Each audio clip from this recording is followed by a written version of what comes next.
पितृपक्षामध्ये रोज आपल्याला एक दिवा लावायचा आहे।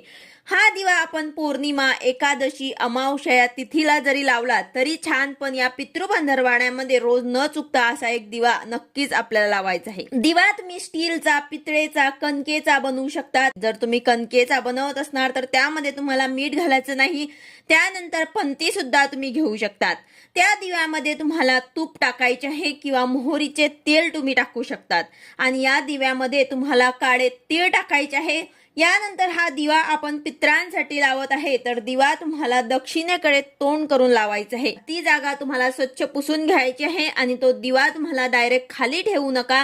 त्या दिव्याखाली काहीतरी आसन तुम्हाला ठेवायचं। तांदूळ ठेवा किंवा फुलांच्या पाकळ्या ठेवू शकतात किंवा विड्याचं पान ठेवू शकतात, वाटी, डिश काही तुम्ही घेऊ शकतात, फक्त खाली तुम्हाला ठेवायचं नाही। पण हा दिवा लावणार तेव्हा आपलं तोंड सुद्धा दक्षिणेकडे यायला पाहिजे। याला नमस्कार करायचा आहे।